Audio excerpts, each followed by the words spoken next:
precisamente hoxe o exemplo de dignidade e loita social que representan os compañeiros Serafín Martínez e Carlos Rivas, condenados a 3 anos de cárcere por participar nun piquete informativo na folga do transporte de 2008. E para os que exiximos ao goberno español que se lles conceda o indulto xa. Quero tamén xa, de paso, comunicar que este xoves, de novo, ás 8 da tarde, temos concentración no Marco. Hai que seguir loitando. Nos teñen que escoitar porque estes dous compañeiros non poden ser condenados, estes dous compañeiros non poden ir a cárcere. O Partido Popular ten que saber que non pararemos ata logralo, porque defender os dereitos da clase traballadora non é delito. Agora que ameazan con poñer en marcha a nova lei de seguridade cidadá para aínda reprimir máis a contestación social, fórmulas de un goberno antidemocrático e represor. Alto e claro, os pais do Partido Popular xa foron responsáveis tamén da execución de Amador e Daniel, que hoxe, 42 anos despois, seguimos a conmemorar. A represión non poido acabar ca loita obreira en 1972 e non o lograrán agora. Non o lograrán, compañeiros e compañeiras. Unha vez máis, este de marzo, volvemos reclamar o noso dereito a vivirnos dignamente dun traballo na propia terra. A situación creada dende a crise e como está a ter efectos devastadores na comarca, con unhas cifras de paro por riba do 24%. Son cada vez máis persoas as que carecen de un posto de traballo, moitas delas sin prestación, nin subsidio, nin ingreso de ninguna clase. Mais do mesmo, son os resultados das políticas antisociais de recortes que o capital, a través dos seus gobernos amigos, antes do PSOE e agora do PP, nos están a impor. Non é casual que PSOE e PP coincidan, e deso sabémolo ben tamén na nosa comarca e, sobre todo, en Vigo. Aí está o saldo das sucesivas reformas laborais que, como denunciamos algunha vez en solitario, só pretendían abaratar os custes laborais, provocando maior empobrecemento das amplas capas sociais.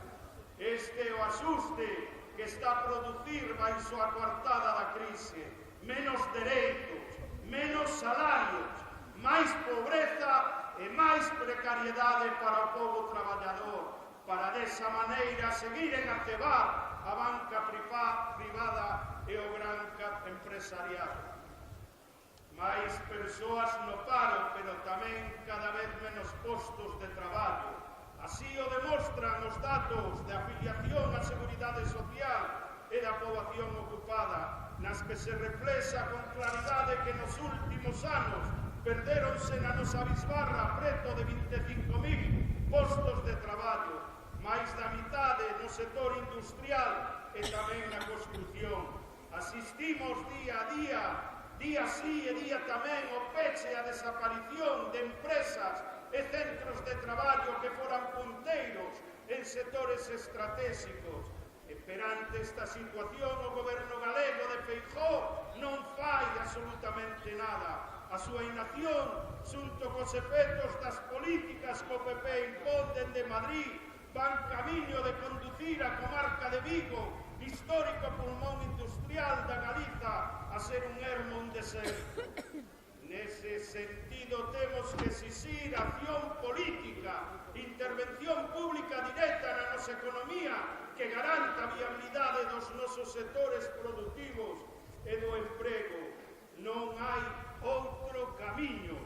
De nada valen máis anuncios propagandísticos innecesarios que afondan moito máis na precariedade, como a tarifa plana que o mago Rajoy quita da manga.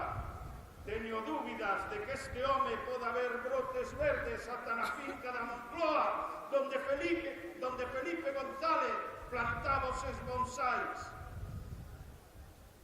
Esta medida, compañeiros e compañeiras, non crea emprego, rebaixa a cota empresarial para salarios altos, que serán os que teñan máis reducción, provocan despidamentos dos actuais e, unha vez máis, pon en risco a Caixa da Seguridade Social ao percibir menos ingresos.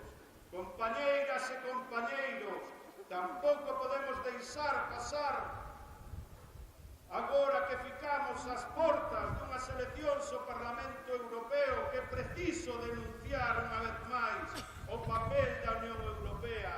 En primeiro lugar, por ser a denominada troika que promove de maneira activa a vaga de recortes que enfrontamos e que o Partido Popular executa con total complicidade.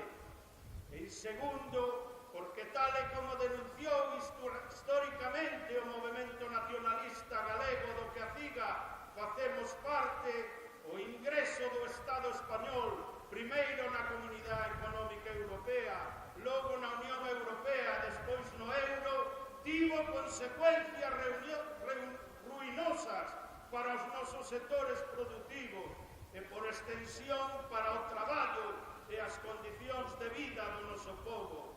Foi e é a Unión Europea quen impón políticas que supuseron a práctica desaparición do noso agro, que nos impiden pescar ou negar o espazo para a frota galega nos acordos con outros países, e é a que provocou que as gradas dos asteleiros galegos fiquen prácticamente baleiras e sen actividade. Ben sabemos en Vigo, igual que en Ferrol, o que supón a Unión Europea para o noso sector naval. Os Ceutas Lís deixaron sin emprego a milleiros de traballadoras e traballadores, o igual que sucede co veto á construción civil en Pene.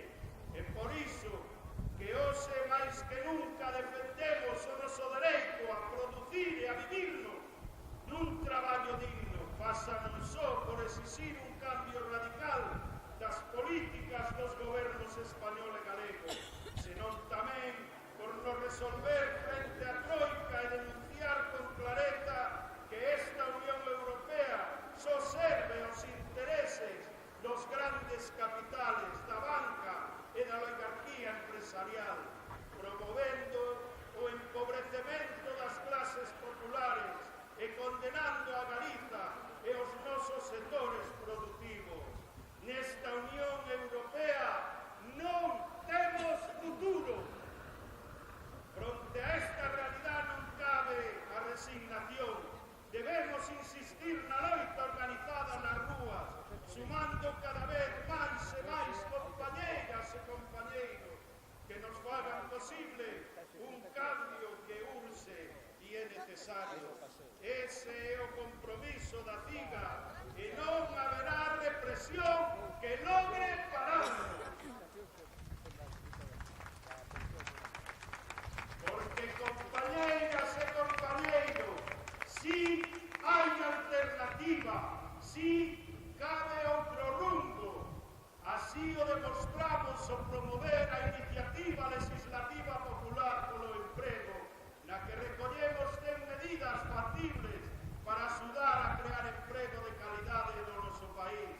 É necesario que asinemos